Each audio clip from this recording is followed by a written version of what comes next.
તો આ તરફ જૂનાગઢમાં પૂર્વ કોર્પોરેટરનો દારૂ પીતો એક વિડીયો સોશિયલ મીડિયા પર વાયરલ થયો છે।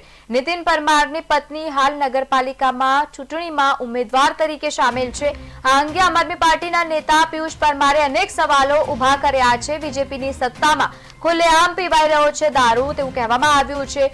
પોલીસ તંત્ર કેમ આંખો બંધ કરીને બેઠું છે તેવું પિયુષ પરમાર કહી રહ્યા છે। જૂનાગઢના માંગરોળ નગરપાલિકાના પૂર્વ કોર્પોરેટર નીતિન પરમાર ખુલ્લેઆમ દારૂની મહેફિલ માણતા હોય તેવો વિડીયો એક સોશિયલ મીડિયા પર વાયરલ થયો છે। મીડિયામાં વાયરલ થતા આમ આદમી પાર્ટીના નેતા પિયુષ પરમારે પોલીસની કામગીરી પર અનેક સવાલો પણ ઉભા કર્યા છે।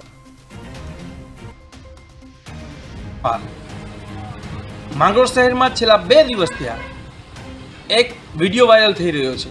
જે વિડીયોમાં ભારતીય જનતા પાર્ટીના પીઢ આગેવાન અને 2 વખતના કોર્પોરેટર નીતિન પરમારનો વિડીયો છે અને હાલમાં નીતિન પરમારના વાઇફ વોર્ડ નંબર 2માંથી ઉમેદવારી કરી રહ્યા છે। આ વિડીયોની સચ્ચાઈ જોયા પછી તેમાં સાફ જોવા મળે છે કે નીતિન પરમાર ખુલ્લેઆમ દારૂ પી રહ્યો છે અને બીજાને સામાન્ય લોકોને ગેરમાર્ગે દોડી અને દારૂ પીવડાવી રહ્યો છે।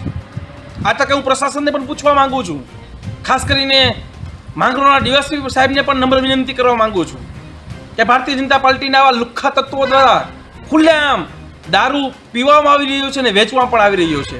ત્યારે એક પોલીસની નૈતિક જવાબદારીઓ છે કે આવા તત્વો સામે તાત્કાલિક ધોરણે કાયદાકીય કાર્યવાહી કરે। અને માંગરોળની જનતાને મારે ખાસ વિનંતી કરવી છે, આ ભ્રષ્ટ ભાજપના નેતાઓ જો હજી પણ ભારતીય જનતા પાર્ટીને હિન્દુ સમાજના લોકો મત દેશે તો આવનારા સમયમાં તમારા દીકરાઓને પણ આ લોકો દારૂને રવાડે ચડાવશે।